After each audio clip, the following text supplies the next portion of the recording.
Harvard Divinity School. Divinity Dialogues 2021-22. Conversations with the HDS alumni community, May 13th, 2022.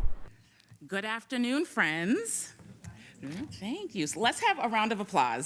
Okay.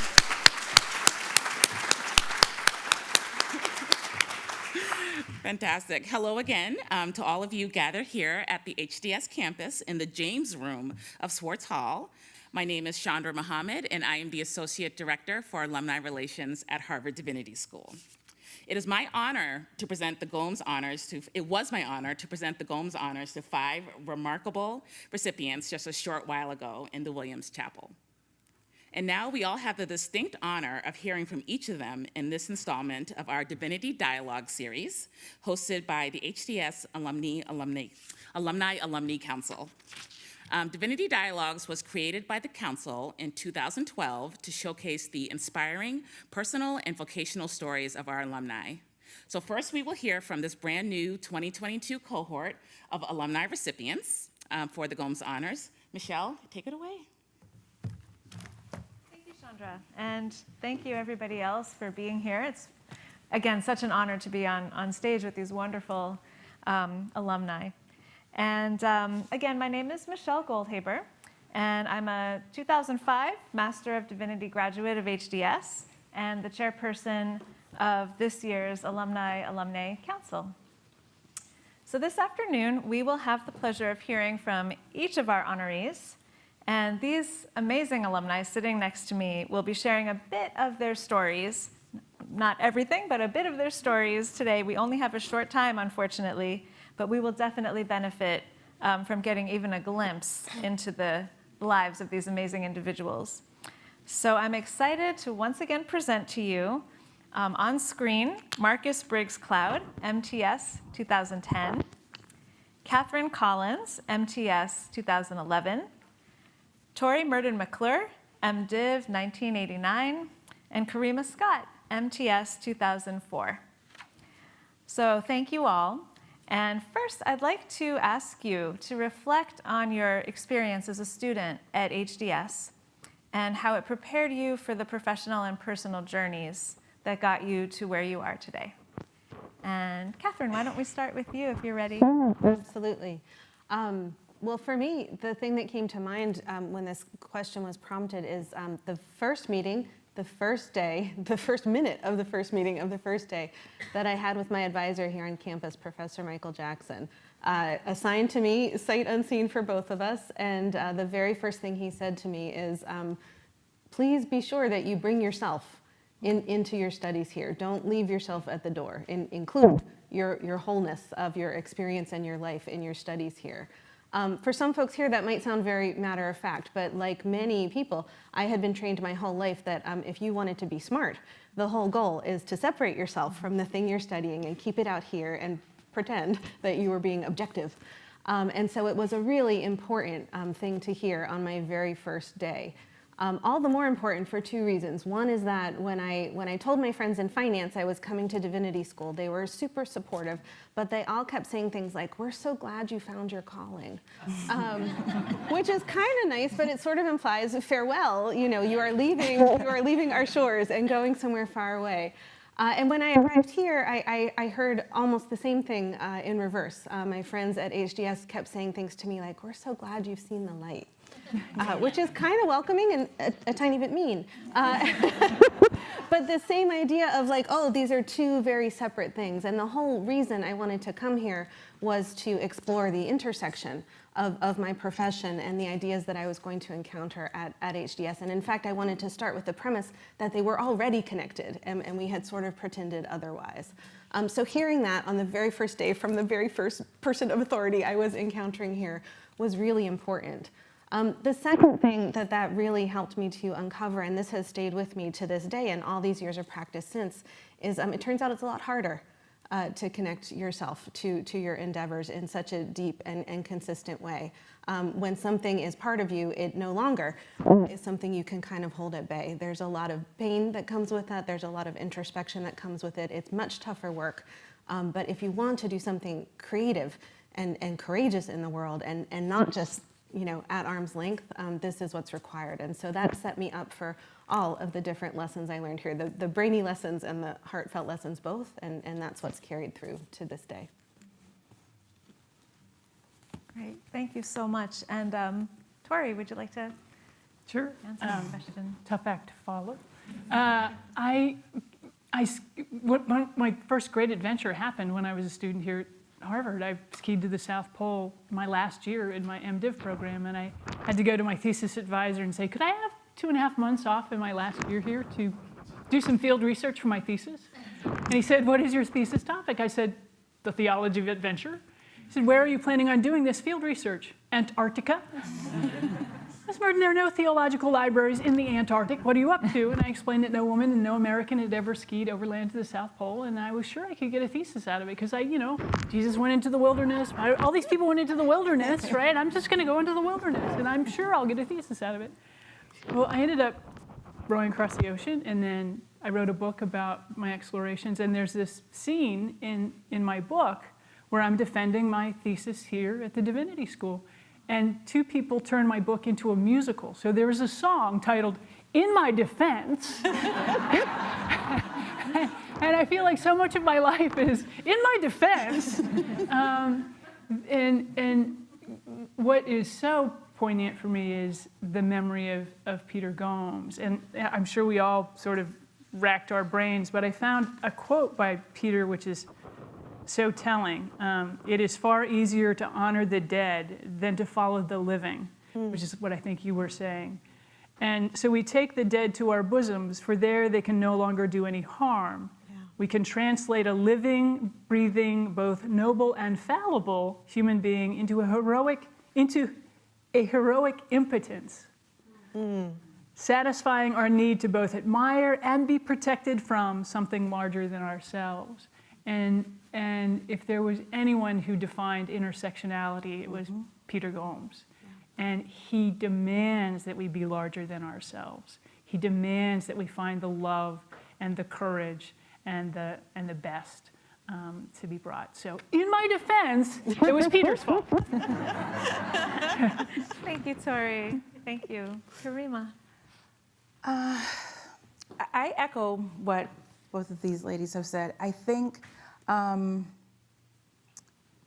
I've always done my best work when I just followed my joy. And at times it was difficult because you always have the question posed to you, so what are you going to do with that? And not really knowing what I was going to do with anything that I studied often made me feel lack confidence in my choices. So my joy at the time when I came to HDS was the art, archaeology, and culture of the Greco-Roman world. I was a classics major as an undergraduate, and everything and anything Greek and Roman just set me on fire. I didn't know what I was going to do, but I knew that when I was doing that, I felt good. I also feel that my time here at HDS, as both of these women have said, the cross-section of people that you meet here is absolutely unbelievable. And it helped me to settle into who I am or who I was becoming. And as has been stated, Peter Gomes is probably like the greatest representative of that. He's just like, he was or is just such an enigma. Like, from the Cape, Black Republican, he spoke in a way that you felt as though he was like from some other time. Yes. Or some other world. But at the same time, he didn't make you feel alienated from him. Mm-hmm. And I love the fact that he was not a compartmentalized person. Mm-hmm. He was a well-integrated person who didn't find competition of the selves that were inside of him. He owned every part of himself. And I think that's important for students to see and experience, because I think there is way too much pressure on, what are you gonna do with that? Or, are you seeking the doctoral track? Are you applying for a PhD? And it takes away inquiry, and it takes away true, I think, ingenuity, because students are trying to say or do what is right instead of what is coming spontaneously from them. So I'm not sure if I answered the question, but.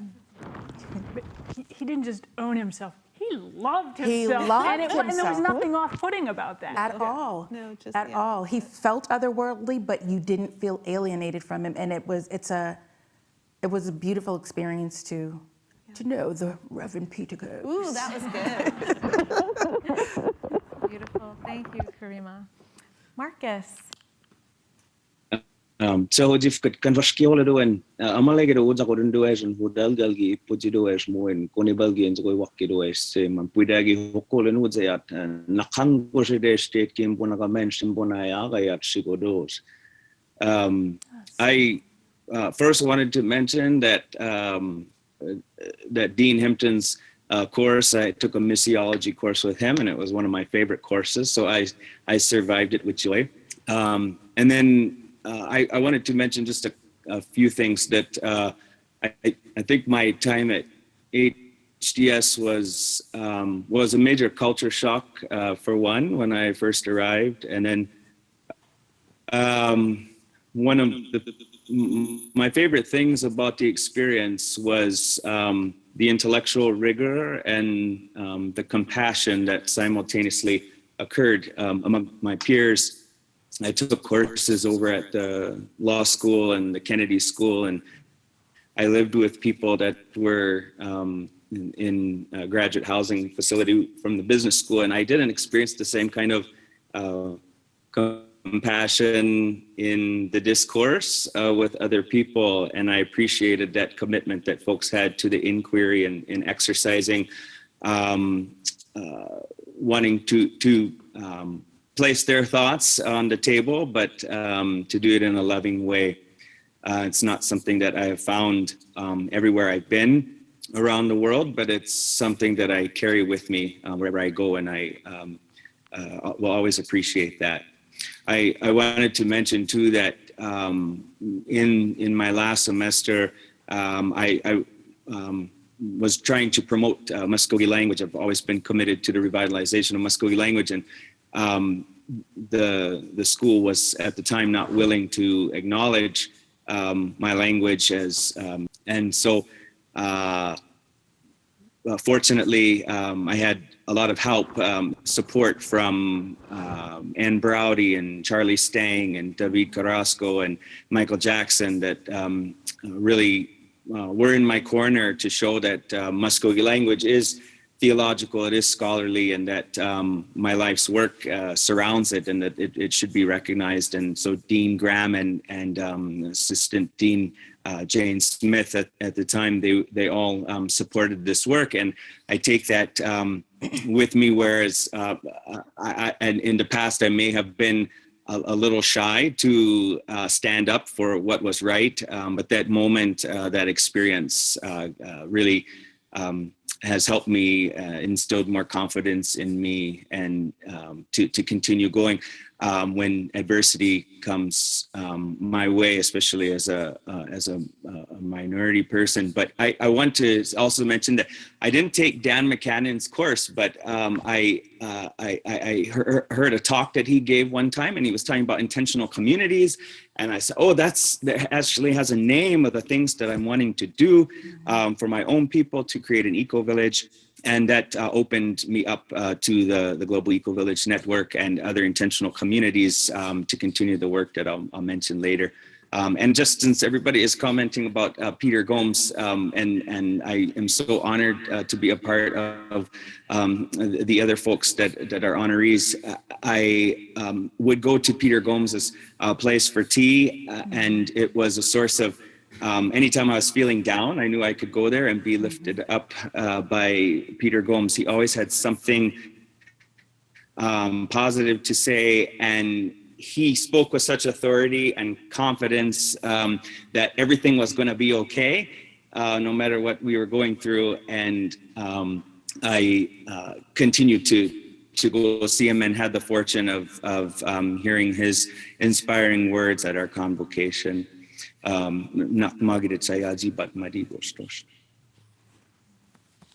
Thank you so much, Marcus. I'm really sensing a theme here of authenticity, courage, and compassion. And you all have just demonstrated those qualities so much in your work. And I think you're citing this institution as a place that really fostered those values.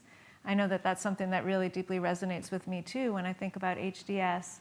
And I think it requires sensitive people like yourselves to respond and to flourish in that kind of environment. So that shows something about your values as well.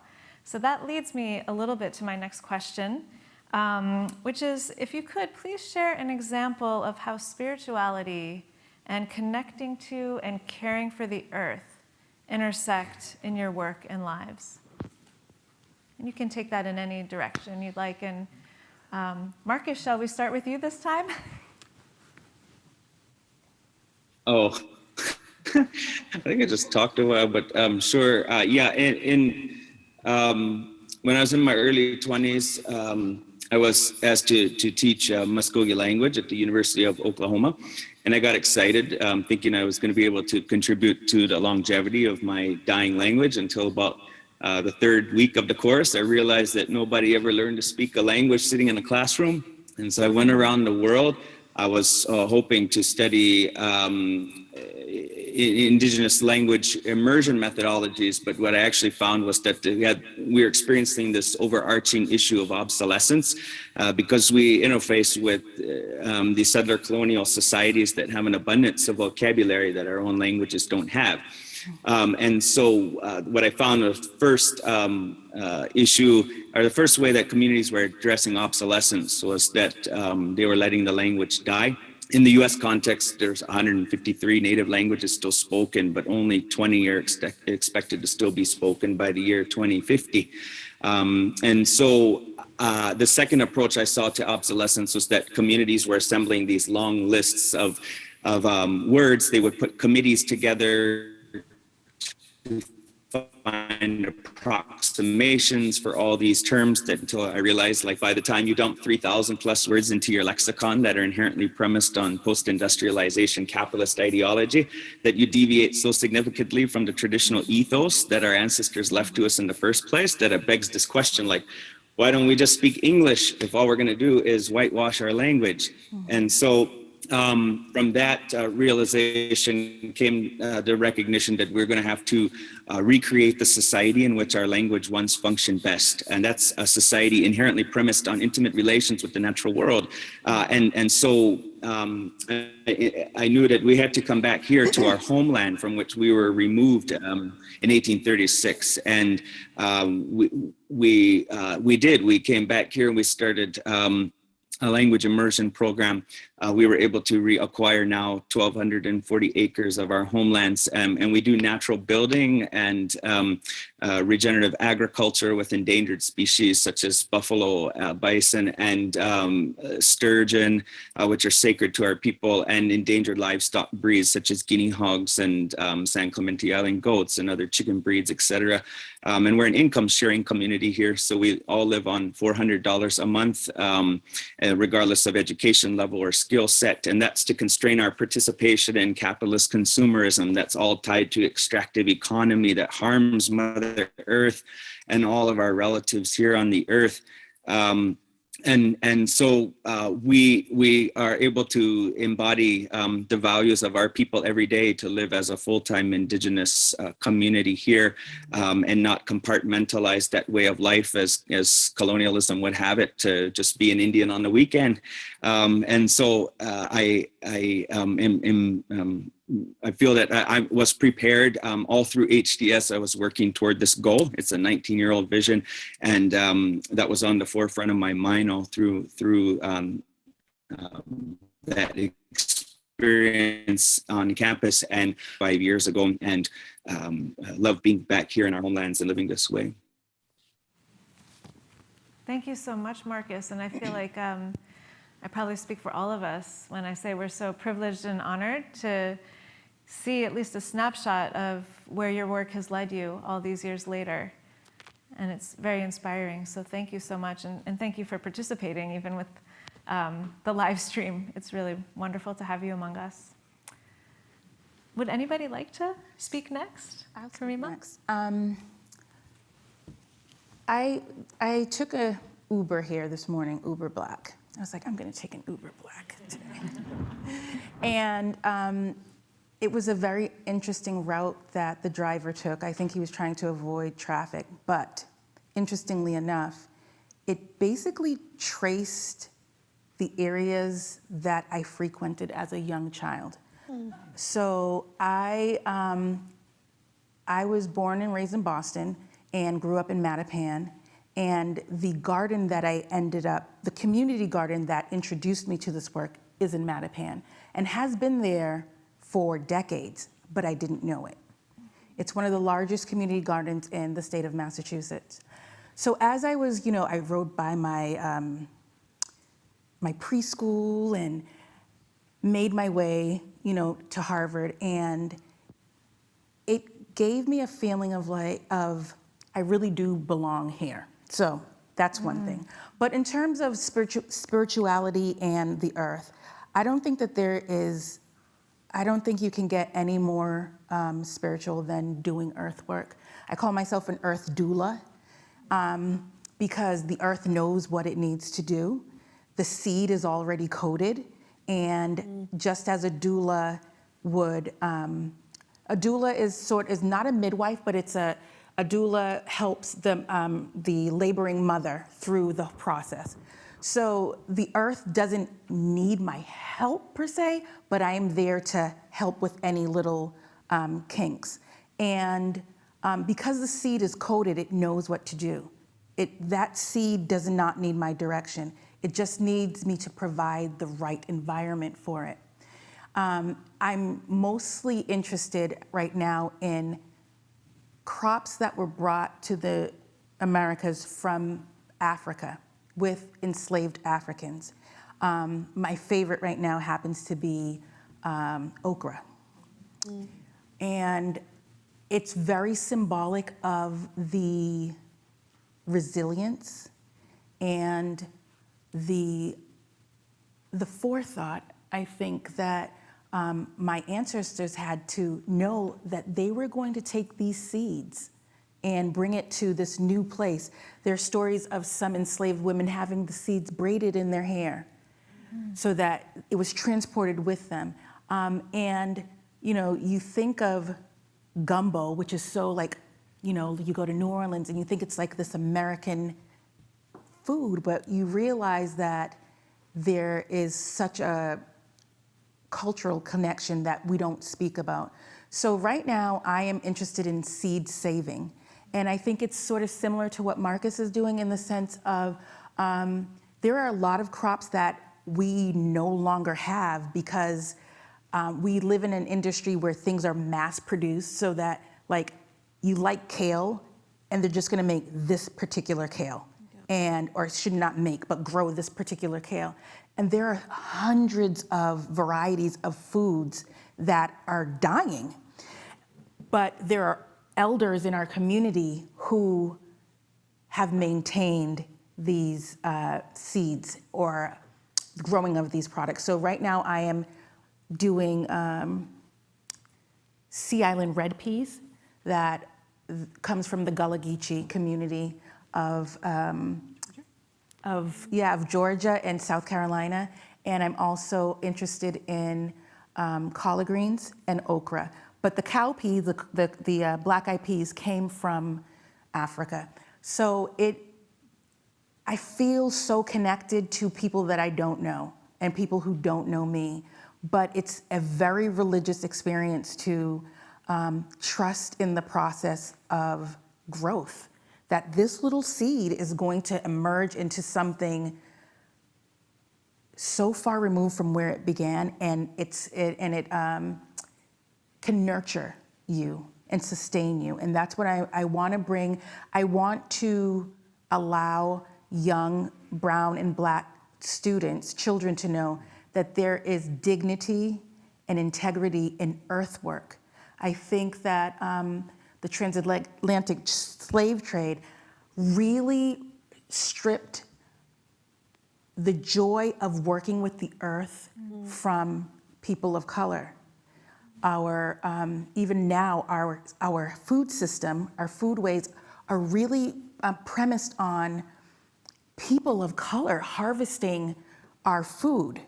And there's such a dignity in that, there's such a knowledge in that, but it's really been reduced to menial work.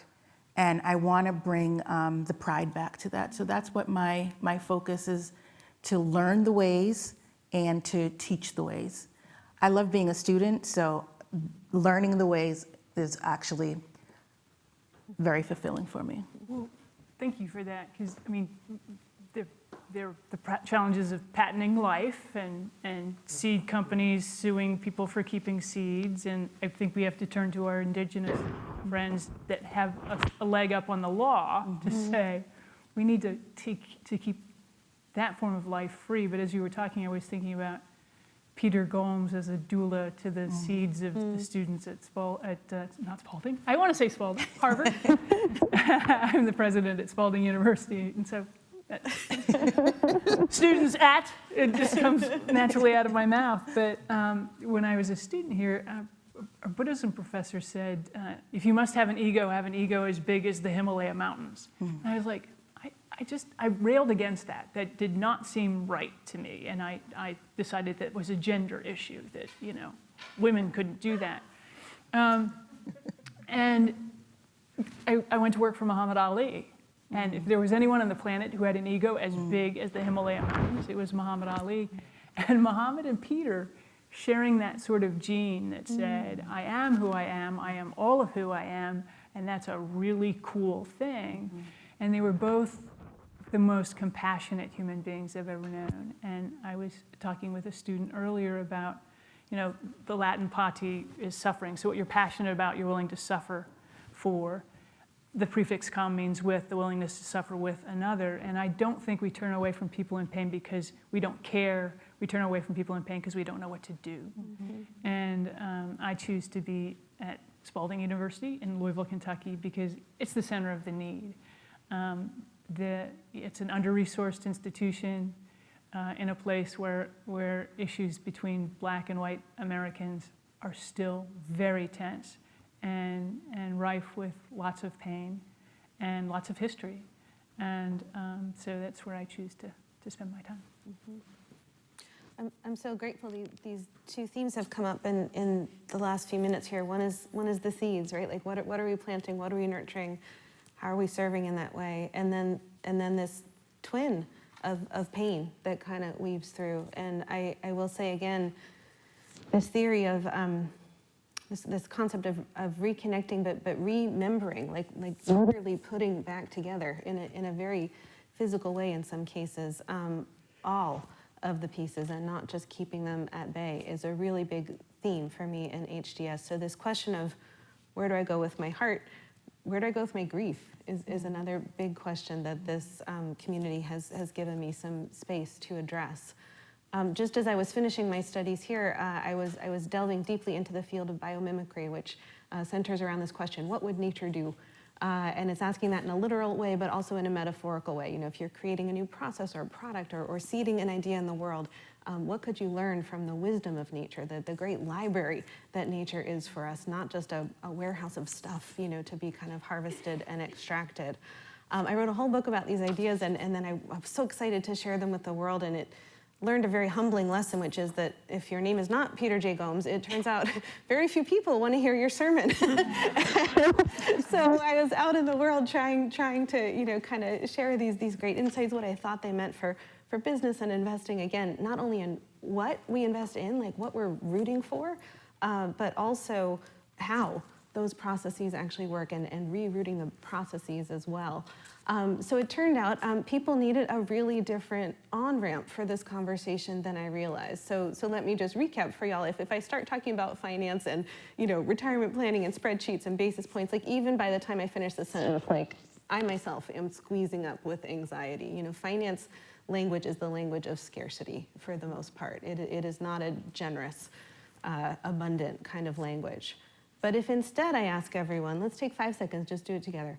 Think of your favorite place. Take a deep breath. Think of all you've experienced there, all the sounds that are present there, what the air smells like. Take one more breath. How do you feel now? So different, right? And for how many of you, let me just check, how many of you was your favorite place outdoors? Almost everyone, right? So in the United States, we spend more than 90% of our time indoors. And so the big question for me with this theme of remembering is, what would our systems of finance and business look like if that were at the center? Not just of the what, but of the how. I'll note that I did take some really direct inspiration for this gathering, and going back like everyone did, I think, to reread the wisdom and the teaching of Reverend Gomes. And he was super supportive, as many folks have mentioned. He was also very challenging and deliberately provocative in the best possible way. And so one phrase he's very well known for is revising this question, what would Jesus do, to say, what would Jesus have me do? And so I'm thinking of that in the context of my work with biomimicry and the links to HDS, and asking, instead of just what would nature do, what would nature have me do? It's a much more challenging question. It's a much more aspirational question. It is not a question I have any real answer for yet, but that is the kind of question that leads you on the work of your life, that leads you towards the contribution you can hopefully make in the world, and the seeds you can plant, that might sprout up in unexpected ways that you might not ever see. And so again, for me, that weaves together everything we've been talking about. Kareema talked about Peter making the point, you belong here. He would Yes. welcome, at least he welcomed my incoming class in the chapel in Divinity Hall in the evening, and he said, I know each of you is thinking Harvard made a mistake in admitting you.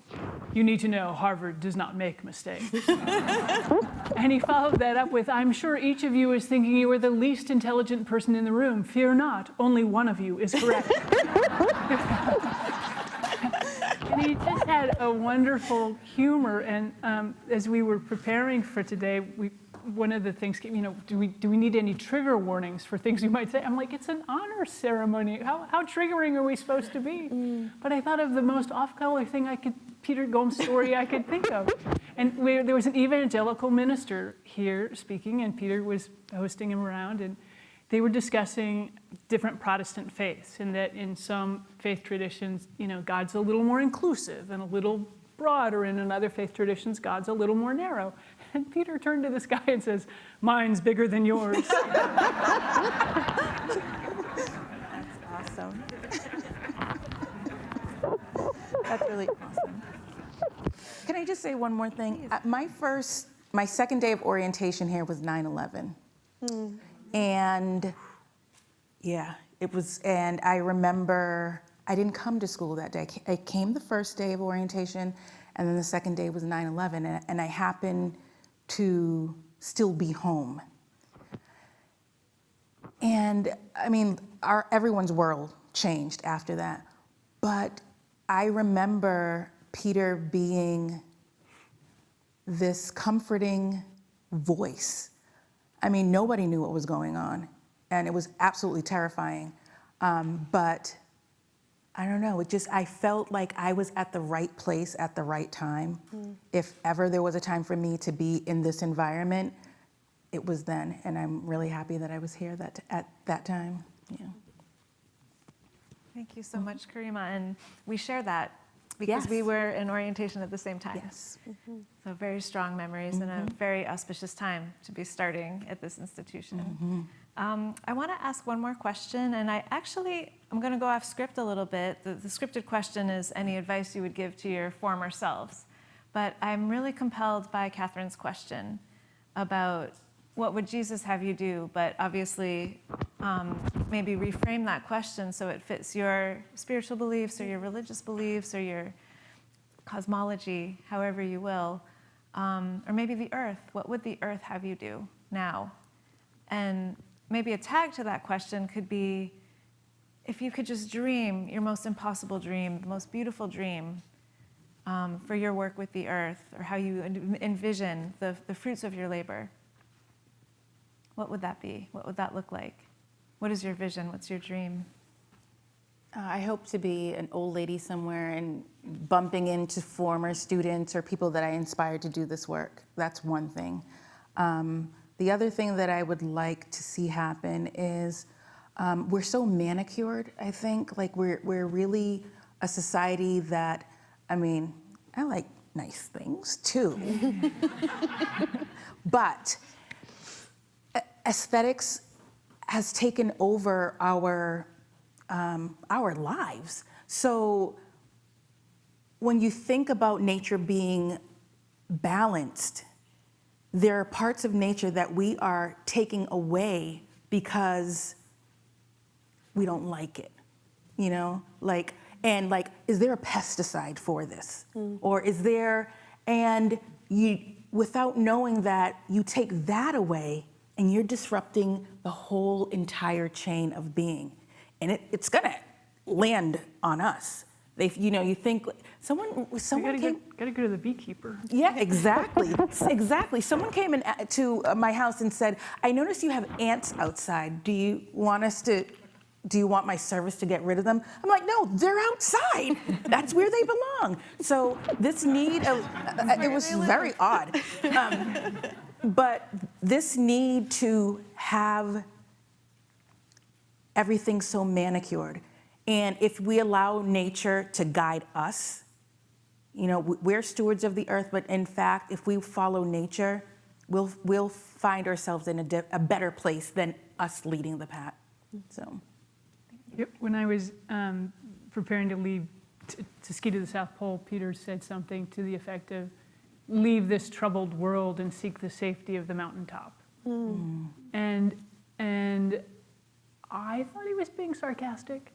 But that sense of, I serve on the board of the National Outdoor Leadership School, and Knowles is a school that gets young people out in the woods. And for many parents and many young people, outside is dangerous.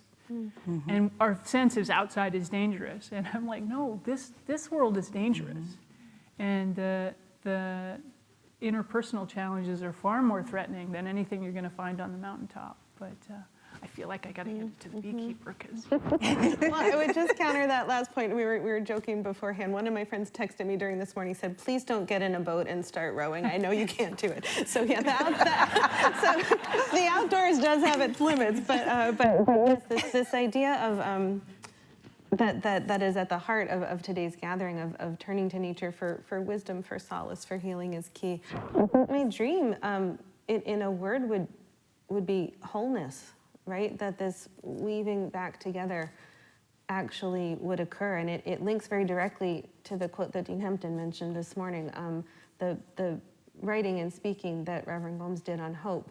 And it links to the work of Václav Havel as well. This idea that hope is not law, everything's going to be okay. Like hope is this deeper conviction that something is worthy of your effort, that is worthy of working towards, regardless of how it turns out. And so that root of hope, I think, is the only chance to get to this kind of wholeness we're talking about today.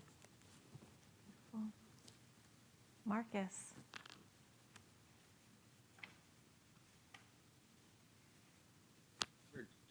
Because I felt like the traditional cosmological worldview of my people was not respected, and felt like I needed to earn a credential that would get a foot in the door to assert our the validity of our people and these kind of asymmetrical societal dynamics that we live among. And I found myself kind of sick because I wasn't outside enough, and I didn't sleep enough, and the pressure of studying a lot, and also working to organize toward this goal of an eco-village, etc.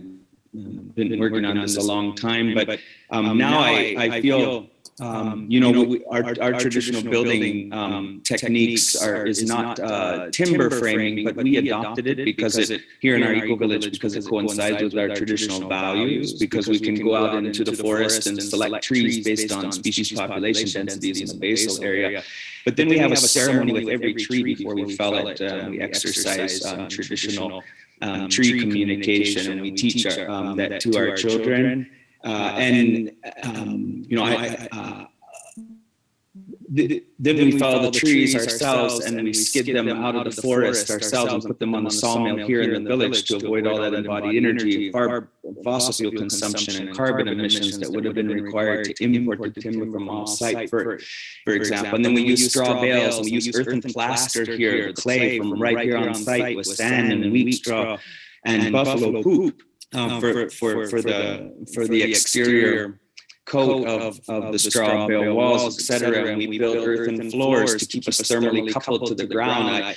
What Katherine was saying about the need to be outdoor, this is a different way of life. I don't feel that kind of sickness that I did in those four walls, studying all the time and not giving myself enough time to communicate with the tree, and ensuring now that my children have a different way of life, that they're growing up here firsthand. I've never spoken one word of English to my children since they were born, and they're both fluent speakers, the only two fluent speakers of our language here on the earth. But ultimately, I almost quit when I was at Harvard, and I remember Jacob Alupina saying, don't do that, because you will, this degree from Harvard will open many doors for you, so that you can help your people. And so today we have been creating this kind of insular society, again, to be a full-time Indigenous people, and creating regenerative economic opportunities, again, to live very simply here, but so that we don't have to send our kids away. I'm looking forward to that, so that my children don't have to go away to Harvard to earn a credential, so that our rights to self-determination and autonomy as Indigenous peoples will be respected by others. But I'm so grateful for my journey. Harvard has been such a major contributor to the ability to do this kind of work, to manifest this kind of work. And it's a bridge. It's in this transition, so that we don't have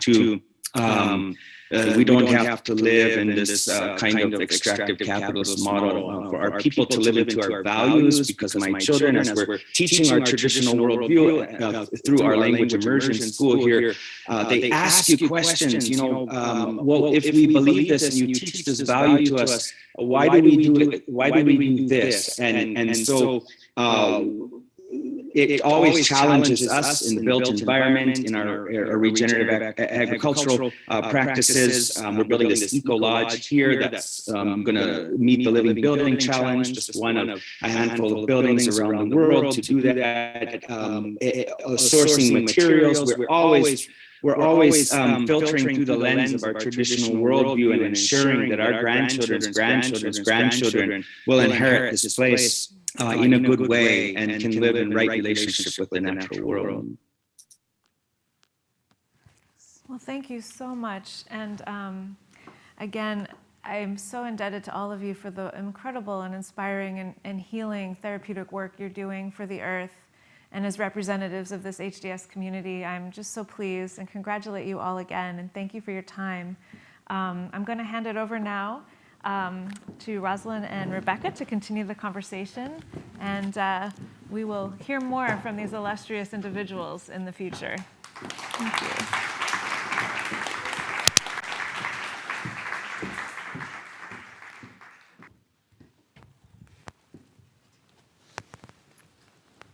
Hi, Rosalyn.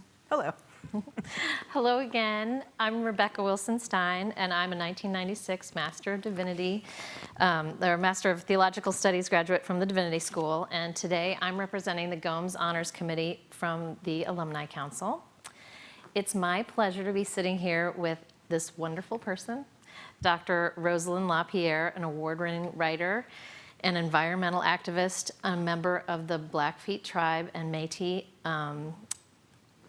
of Montana, and I want to mention that she's also a full professor at the University of Montana.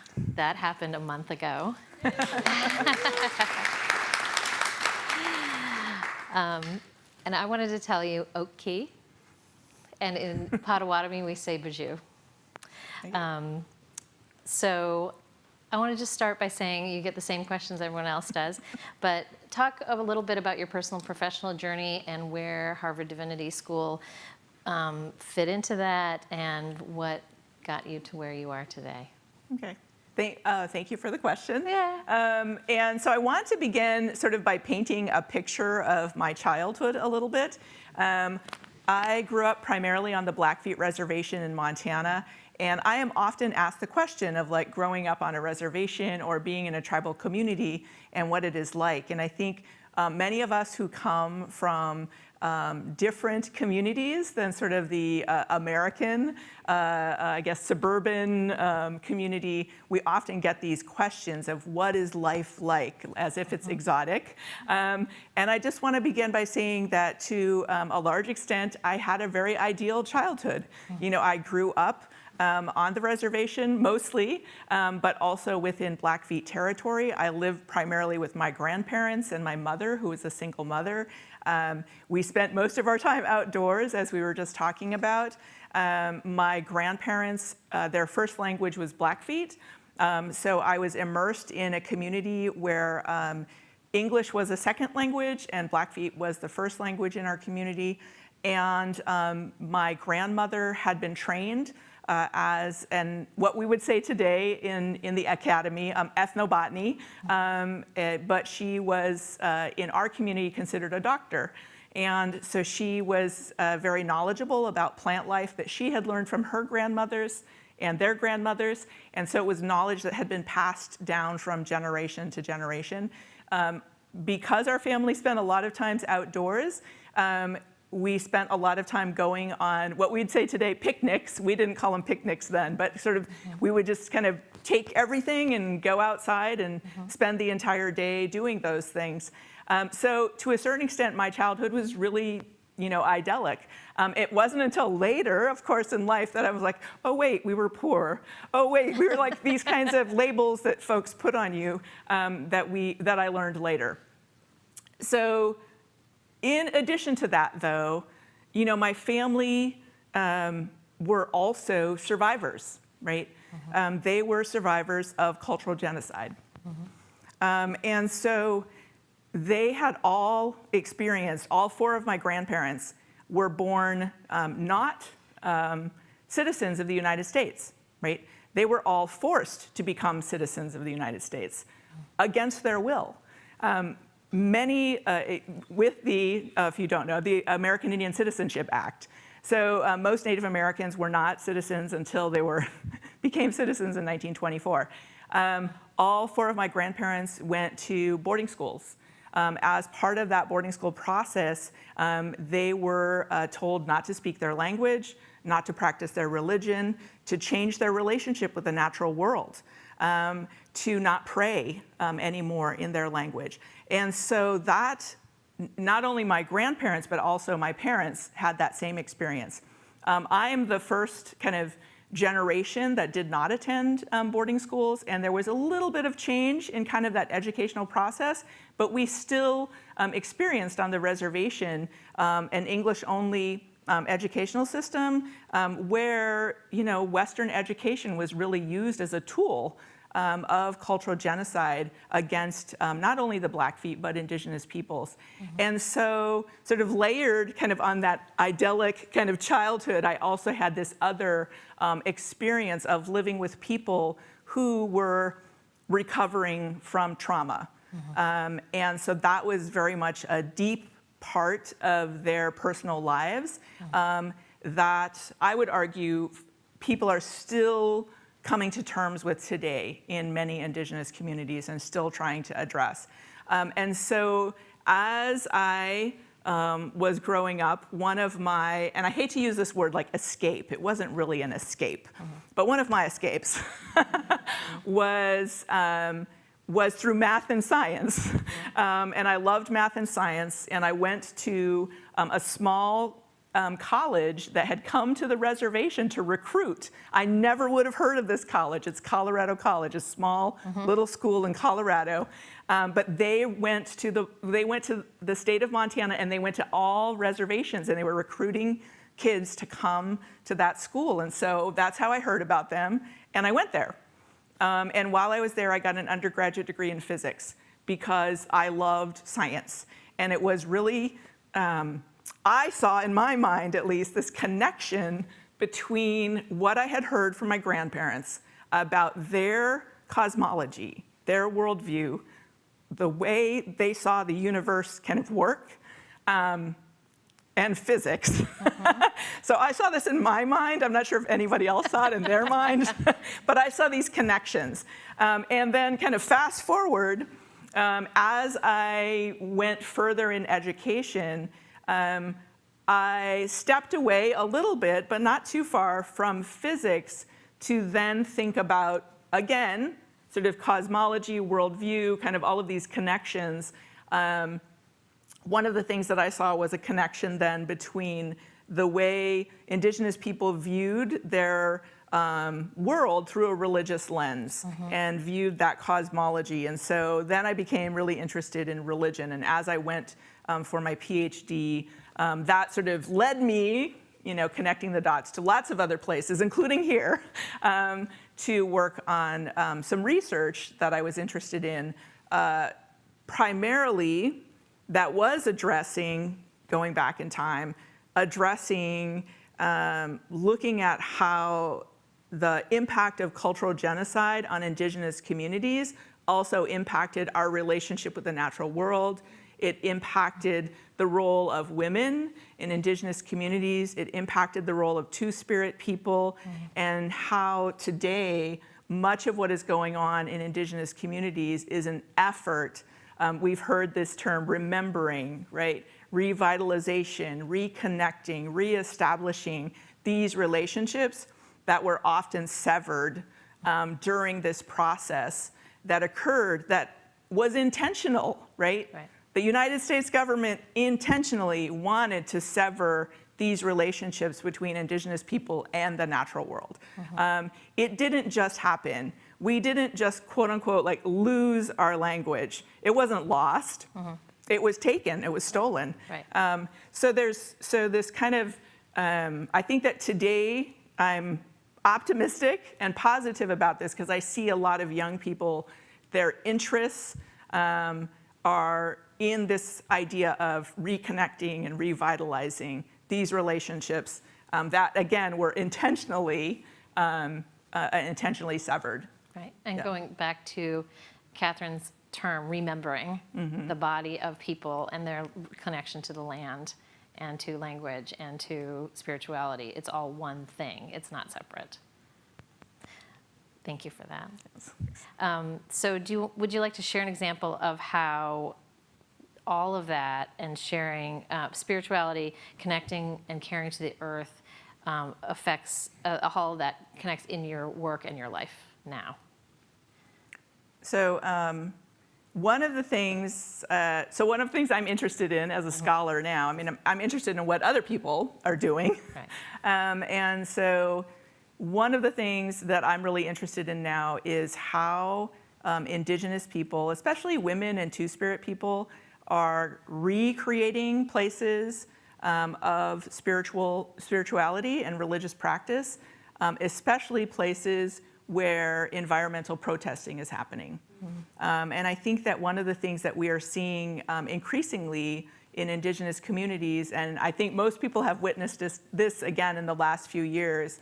In Canada, there were numerous protests around Idle No More, which was a huge push that started 10 years ago.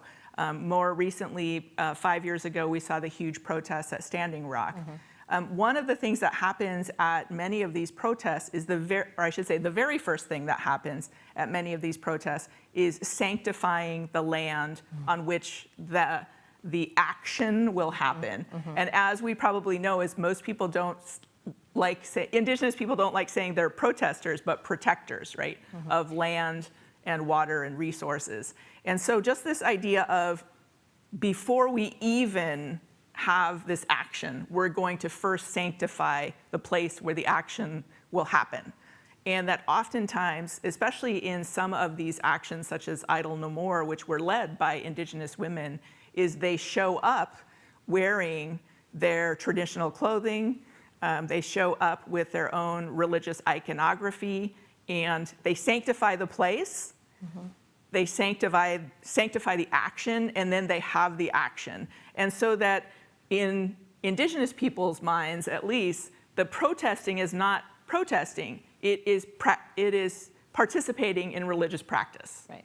And so there's this kind of, again, this revitalization of Indigenous cultures that is occurring right now. But I see it most prominently, because I'm an environmental studies professor, and this is what I'm interested in environmental protesting. And so I'm interested in going to these places and visiting with people and talking with folks, and also just kind of participating in these actions to learn about how Indigenous people are beginning to address cultural genocide, and how these places become these places of healing, not only the earth, but healing themselves. Do you want to take a minute and talk about traditional dress for just 1 second? Just for people who don't understand, like what we're both wearing. Do you want to take just one instant? So this is kind of traditional dress. Kind of. Yeah. Kind of. So, I mean, both of us are wearing ribbon skirts, and I'll just say this, I have long hair, and I'm wearing certain earrings. So I'll start with long hair. At least among the Blackfeet, long hair is extremely important, and not cutting your hair. People usually only cut their hair when they're in mourning. So short hair is a sign of mourning. Braiding your hair is extremely important, at least in Blackfeet culture. Again, if I were to have my hair out, that's a sign of mourning in Blackfeet culture. And so always sort of braid. I still just, again, I grew up primarily with my grandparents and my grandmother. My grandmother's daily, like, braid your hair. And my grandmother every single day would wake up, wash her hair, braid her hair in 2 braids, and then she would put her hair up, which she learned in boarding school, because they were not allowed to have long hair. So she'd always put it up in a hairnet. And so most of the pictures you see of her is with a hairnet, and it looks like she has short hair, but she doesn't. She has long hair. And so braiding our hair. Also, again, this is sort of Blackfeet, but a lot of other Indigenous people also wear shell earrings. This is a religious icon. If I was in a classroom, I'd make you guess, but since we're here at a presentation, I won't make you guess. But this is the moon, which is a feminine deity among the Blackfeet. And so many Blackfeet men and women will wear these round shell earrings, which represent the moon. It's very similar to the way that people would wear a crucifix or some other, and you'll see this same, again, iconography in other ways, but one of them is always wearing them as earrings. Do you call moon grandmother? Huh? Do you call moon grandmother? I'm sorry? Do you call moon grandmother? No, we don't. We do. Yeah. Yeah. Yeah. So. Thank you. Yeah. And also men wear the braid, and having to cut your braid when you went to boarding school was a big deal. So the fact that my uncles wore the braid after my grandmother died was a huge issue. That once she was passed, that they chose to do that because she had such shame and transmitted guilt about her like hiding her Native heritage. So we'll go on. So what's the most challenging part of the work that you do? I think that the most challenging part that the work that I do today is still addressing the trauma that has occurred in our communities. A lot of especially the older generations, still carry this with them and have not gone through a healing process. And so because of that, hopefully I say this in a way that, because of that, they have a tendency to share that trauma with other generations and with younger generations. And so then the younger generations are realizing that they are dealing with someone else's trauma. That makes sense. And so that whole process is something that I think that is that is happening right now in Indigenous communities. But I think, again, being much more optimistic about what is occurring, I think that our younger people, and again, I work at a college, so I work with a lot of young folks. There's a couple of things happening. I'll just say this. So with young people, on the one hand, they're kind of waking up and saying, wait a minute, I'm Indigenous, but I'm colonized, and my people have, this whole process of cultural genocide is happening. I should not be speaking English. Like even me today, like I should not be speaking English. I should be speaking my Indigenous language. What happened there? I should be praying to a different God. Like what is happening there? So young people are sort of having this sort of aha moment of like, what? Like what's going on here? Like how did this happen? And at the same time are recognizing that part of that whole process that occurred to their grandparents and to their mothers was a process that they can change, right? That they can stop.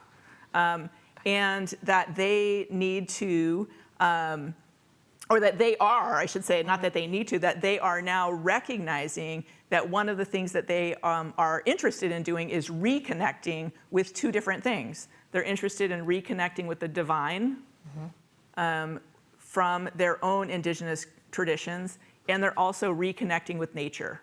And so many of the things that have already been discussed today, from Indigenous farming to regenerative agriculture, to learning about native plants, to learning about insects, that Indigenous young people, they're interested in learning all about that stuff. I'll just say this, but at the same time, they're not getting rid of their technology. No, no.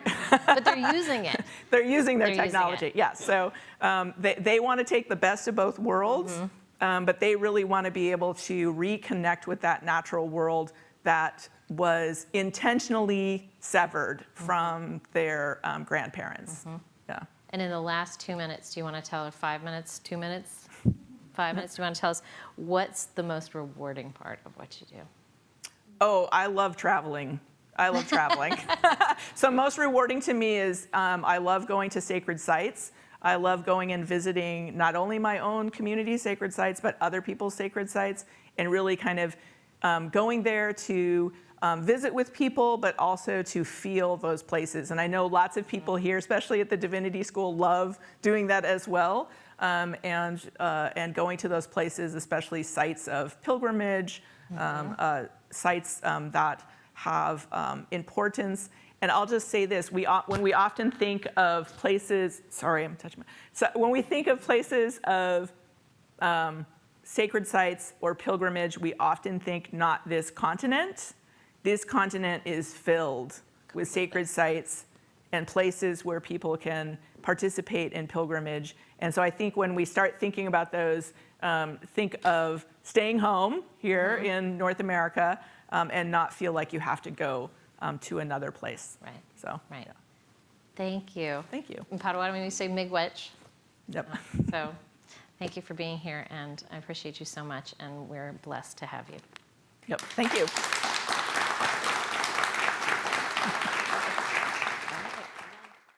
Convened by the HDS Alumni Council, Michelle B. Goldhaber, MDiv 05, Chairperson. Copyright 2022, the President and Fellows of Harvard College.